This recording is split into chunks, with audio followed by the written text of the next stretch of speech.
scoop in 3 tablespoons of Greek-style yogurt and 2 tablespoons of vegetable oil. Now grab a spoon and thoroughly mix all the ingredients together. Your tandoori mixture is now ready to be added to the meat. At this stage, it's a good idea to wear gloves as the tandoori mixture will colour your hands just as well as the meat. Take your lamb cutlets and place them in a large mixing bowl. Scoop 2 teaspoons of ginger and garlic paste over the lamb and add the rest of the lemon juice. Add around 1 teaspoon of chili powder plus a teaspoon of salt and thoroughly massage all these ingredients into the meat. Now add about 6 tablespoons of the tandoori mixture that you have prepared earlier. Rub the mixture into the lamb well and ensure that all the cutlets are covered. Place the cutlets onto a plate, cover, and store in a refrigerator for at least 4 hours, although overnight is best. This allows all the flavours of the spices to penetrate the meat. Instead of a tandoori oven, we're going to use a barbecue to cook the marinated lamb. Preheat the barbecue to a very high temperature and place the cutlets onto the hot plate, allowing them to sizzle in the rich marinade. Once they start to brown, turn them over and let them cook for another few minutes. Cooking the meat on a high heat will blacken the marinade in places and cook the outside of the meat well, while still keeping the cutlets tender and juicy inside. When ready, place the cutlets on a bed of lettuce. Serve with a simple salad made with cucumber, red onion, tomato and coriander. Finally, garnish with a wedge of lemon, which can be squeezed over the cutlets just before you enjoy them. Still to come on Cultural Flavours, India. We spice things up with an authentic style curry with Punjabi influences. Breads are eaten everywhere and mainly used to scoop up the main meal, especially in the Punjab region. We have different types of breads there. We don't eat too much of rice there, it's mainly bread. There's naans, there's bhaturas, there's chapatis, which I made today, there's parathas, there's stuffed parathas with, methi, which is fenugreek leaves. We love our bread in India, we eat a lot of it there.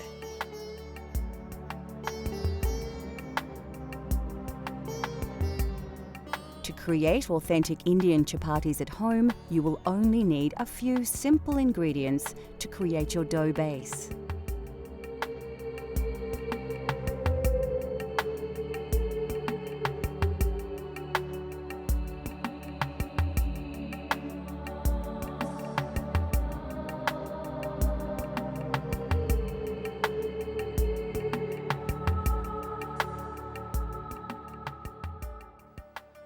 First, place your flour into a mixing bowl, add some water and then some oil, and start mixing it with your hands. Work the liquid through the flour, forming a dough, and add more water as you go until all the flour is picked up by the dough and it becomes slightly elastic. Make sure you knead the dough well. It should be malleable but not sticky. Then leave it to rest for 20 minutes. Take small pieces of dough and roll them into small balls. Coat them with some reserved flour, then work them into a disc with your hands. You can then roll them flat and thin with a rolling pin, adding flour as required to prevent the chapati from sticking to the pin or board. Place the rolled chapati on a floured plate and continue until you have used up the dough. When you have all your chapatis prepared, heat a griddle plate or non-stick frying pan until it's very hot. Don't use any oil though. Start cooking the chapatis on the hot griddle until they puff up. Then turn and cook the other side, pressing lightly around the edges with a folded tea towel. As each one is cooked, wrap in a clean tea towel until all are ready. This prevents them from drying out. To serve, lightly spread with ghee, which is clarified butter. Chapatis are generally served as an accompaniment to curries and vegetables.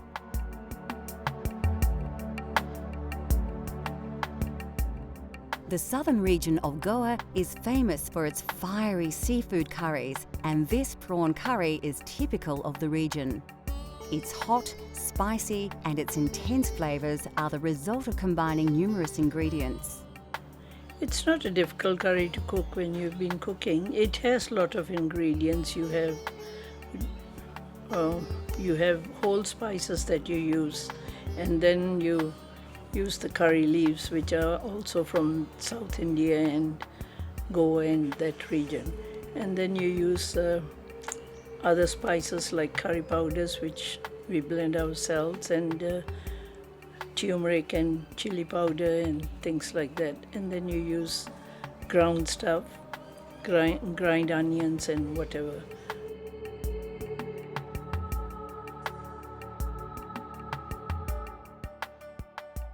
Like most curries, the secret is to start with a good curry paste. Combining these ingredients in an electric blender is a quick and simple way to make a great base for your curry. For those of you looking for a truly authentic Goan taste, liberally add more chilli and vinegar to your curry paste.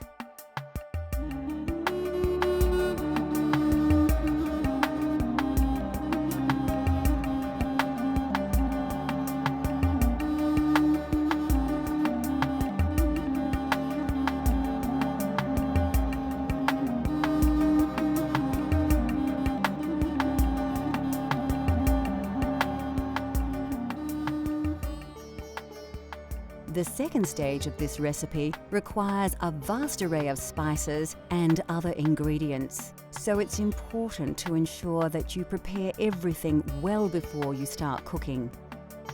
We're using green prawns with their shells intact, but you could use any type of prawn.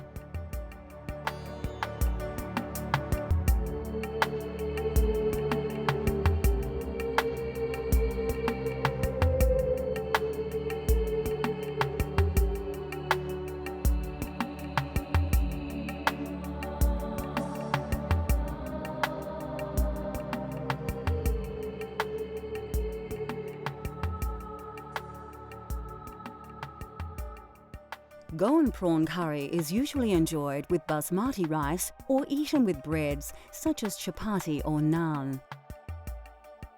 To begin, place a chopped red onion into your blender. Add 2 long red chilies and about 3 tablespoons of cooked white onions, 4 peeled cloves of garlic and 2 tablespoons of tomato paste. Next, add 2 tablespoons of white vinegar, 3 chopped tomatoes and half a red capsicum chopped. Finally, pour about 1/4 of a cup of water over all the ingredients. Now blend everything together until you have a well-mixed liquid paste.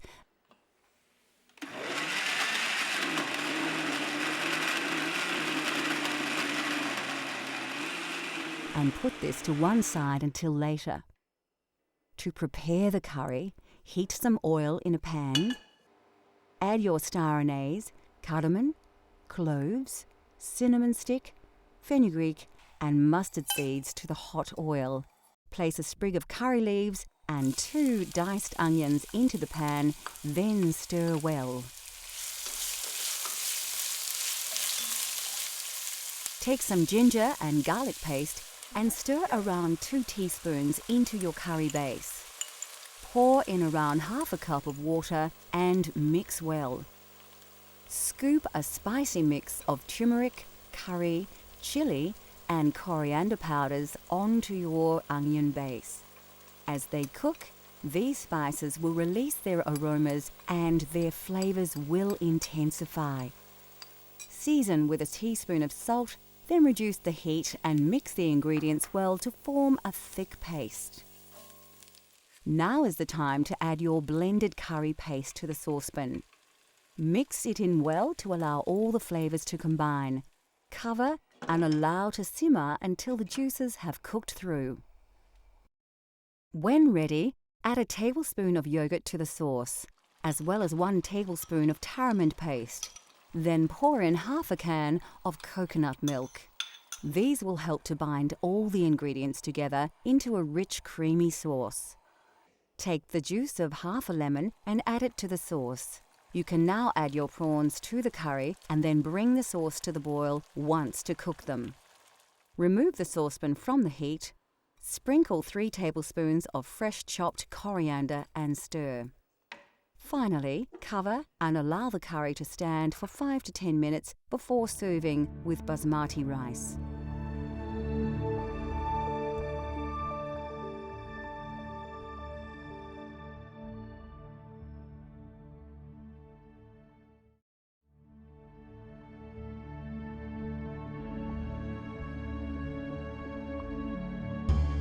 India produces more lentils than any other country in the world. These pulses are packed with high levels of protein as well as many essential minerals and vitamins. They are inexpensive, extremely nutritious, highly versatile and considered by many to be one of the healthiest food sources available. The most popular variety is Moong dal. Commonly mixed with rice and sometimes with vegetables, these lentils form the basis of many very simple but healthy meals in India. They are so highly regarded by some Indian doctors that they are even prescribed to help with many stomach ailments. Black urd dal is very popular, especially across the north of the country. It forms the main ingredient of dal makhani, the most characteristic signature dish of the Punjab region. Made with cream and butter, the dish takes over 8 hours to prepare. Very tasty and nutritious, dal makhani is usually accompanied by rice or served with freshly cooked chapatis. The white variety are simply black urd dal with their intensely flavoured shells removed. These are often soaked and ground to make delicious donuts, which are very popular throughout India. In southern regions such as Kerala, cooks use tur dal to create sambar, a spicy soup made with vegetables and tamarind. These small split chickpeas are chana dal. They have a variety of uses, not least as an ingredient in the crispy papadam, a favourite accompaniment at most Indian restaurants around the world.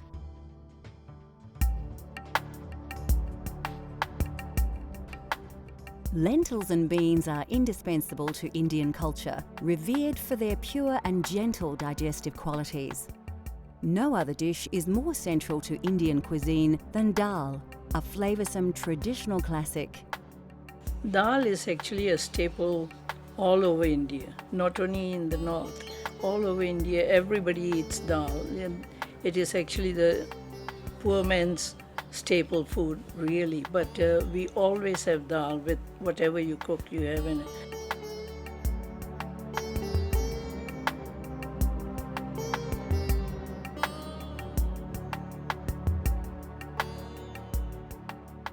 From north to south, dal in all its forms is central to Indian cuisine. Although dal seems like a simple dish, the preparation and complexity of its ingredients comes as a surprise to many. With a little time though, anybody can create a delicious dal at home.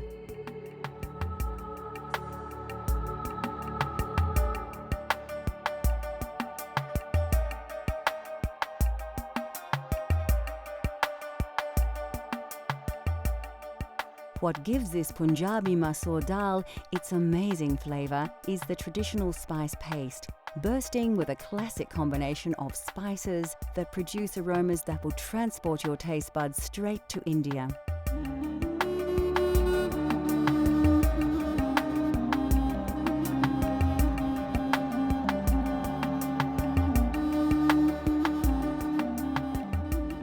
Although once limited to a very select few, all these exotic spices can now be sourced directly from your local supermarket.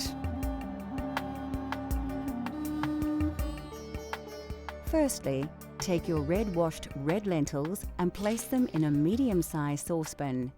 Add the water to the pot, then stir in your turmeric powder, salt, a dash of chili powder, the garlic and ginger paste, a dash of fenugreek seeds, and a tablespoon of oil. You can find garlic and ginger paste in most Asian grocers or simply buy them individually and combine them yourself. Chop the fresh chili and add it to the ingredients, along with the diced tomato. Give it a good stir before placing on the stove to boil for about 15 minutes. This part of the preparation is very quick, and dal is a great dish to prepare if you're short on time. While the pot is bubbling away, you can prepare your spice paste. Finely chop 3 cloves of garlic and dice an onion. We're actually using the sweeter Spanish onion here. Put a small pan on the stove and heat up your vegetable oil until it begins to smoke. When the oil is hot, add a pinch of fenugreek seeds, cumin seeds, mustard seeds, curry leaves and diced garlic. This all needs to be done quickly to avoid burning the ingredients while allowing the flavours to release into the hot oil. Add the diced onion and give your paste a stir, coating the oil over the onion. This will slow the cooking process, and now you can work a little less urgently. Next, add a couple of teaspoons of garlic and ginger paste, coriander powder, curry powder, and some chili powder if you like. You can reduce the chili if you prefer, cooking to your own tastes. Add a teaspoon of ghee and quickly stir it through the paste. The aromas should envelop you as the spices and butter mix in the hot pan.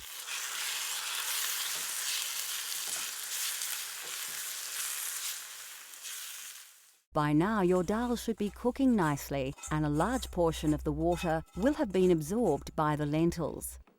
Stir the spice paste into the dal on the stove top and mix in well. Keep it on the heat while stirring to help the flavours combine. Lastly, finely chop some fresh coriander, stalks and all, and add it to the dal.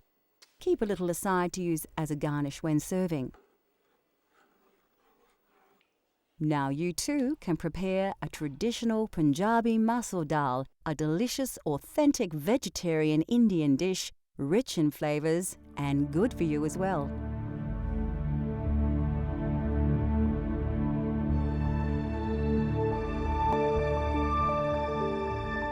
Now that we have revealed the simple yet spectacular delights of Indian cuisine, considered by many to be the most varied and exotic of all cuisines, we hope that we have inspired you to explore these flavours for yourself. Cultural Flavours continues to explore the world and its cultures through the diversity of food. From India to Italy, Greece to Africa, let Cultural Flavours take you on a gastronomic journey so you can experience the tastes of the globe at home.